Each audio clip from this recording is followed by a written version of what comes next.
Magandang buhay! Today's recipe, isang mabilisan at napakasimple pero napakasarap na pusit recipe. Magluluto tayo ng pan-grilled squid na sinamahan natin ng gulay.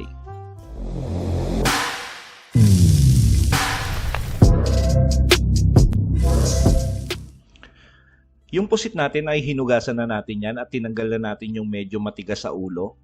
Tawag dyan, medyo mata niya. Tinanggal na natin yan. Tapos gagawin natin dito ay i-marinate lang natin ng napakasimple. Asin, black pepper, tapos liquid seasoning. Medyo natakam kasi ako kanina nung pumunta ako sa supermarket at may nakita akong napaka-fresh na pusit. At medyo maganda yung size, kaya napilitan akong bumili.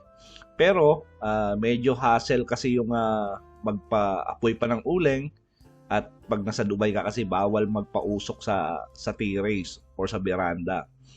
So gagawin natin dito, since na nagkikrave ako ng inihaw na pusit, lulutuin na lang natin sa frying pan. So inuulit ko lang yung marination natin, asin lang, black pepper, at saka liquid seasoning. Tapos gagawin natin dito, lagyan lang natin ng dahon ng sibuyas sa loob. Ngayon pwede yan na lagyan nyo ng kamatis, sibuyas, sili, it's up to you. Pero since na medyo mabilisan yung gagawin ko sa pusit natin, so spring onion lang yung ilalagay ko.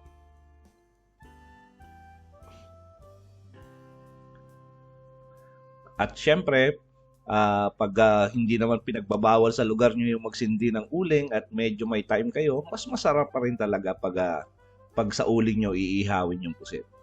So, lagay lang tayo ng konting mantika sa ating frying pan. Tapos, lalagay muna natin yung ating mga vegetable at maglalagay ako rito ng zucchini rito. Pasensya na po at hindi ko alam yung Tagalog terms ng zucchini, pero sa tingin ko parang pagkakaalam ko wala talaga siyang translation. So kalimitan dito ay pipino rin yung tawag. Tapos sibuyas at saka cherry tomato. So gagawin natin dito, medyo parang isusutay lang natin siya saglit. Iba-brown lang natin ng konti yung ating zucchini at saka yung ating sibuyas at saka medyo i-half cook lang natin yung ating cherry tomato. Ngayon ito ay optional na lang kung gusto nyo lang. Pero nagko-complement kasi yung gulay, kamatis, sibuyas doon sa ating inihaw na pusit. Kaya I do recommend maglagay na rin kayo samahin na rin ng gulay pag nagpa-pan fry kayo ng pusit. Season din tayo ng black pepper at konting asin para magkaroon ng lasa yung ating zucchini at yung ating sibuyas at saka yung ating cherry tomato. Ngayon pag medyo half done na or half cook, gagawin natin dito ay itatabi muna natin yung ating sibuyas, zucchini at saka yung cherry tomato. Para isunod na natin yung ating pusit. And approximately mga nasa less than 20 minutes, meron na kayong pan-grilled squid na i-enjoy. Mas maganda yan pag samahan nyo na ng sinaing na mainit. Nako, napakasarap. Solve na yung pananghalian or hapunan. Lagay lang natin to sa ating frying pan. And approximately siguro mga 15 minutes nating i-pan grilled yung ating squid.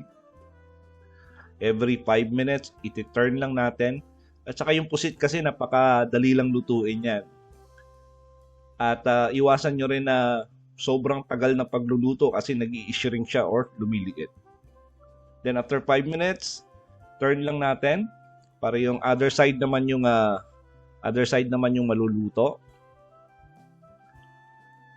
Ngayon pag sa frying pan nyo lang sa ihaw, hindi nyo talaga masusunog yan or hindi nyo matutusta. So, pero yung luto yung pusit nyo.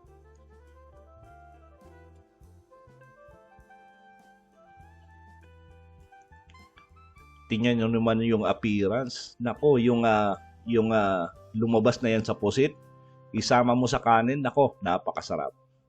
At maghanda na rin kayo ng sausawan na maanghang. Yung may sibuyas, may bawang, may luya. Tapos, tagtaran nyo ng sili. Nako, panalo. Ibalik lang natin yung ating gulay just for presentation purposes. Tapos, mga few minutes pa, pwede mo nang iserve kasama yung frying pan. Lagay mo na dun sa lamesa nyo. Tapos, pigaan mo ng lemon. Nako, nai-imagine nyo na ba yung sarap ng ating pan-grilled squid with vegetable recipe? Nako, try nyo sa bahay. Napakasimple at napakadali lang. Sa lahat po na nagkagusto ng ating recipe for today, please like and share the video. Tapos kung bago po sa ating kusina, please don't forget to subscribe at pindutin yung notification bell para updated kayo sa mga susunod pa nating masasarap na recipe. At huwag nyo na rin kalimutan na i-follow yung ating kusina sa Facebook. Thank you for watching. Ito ang Kusina ni Dan Levy.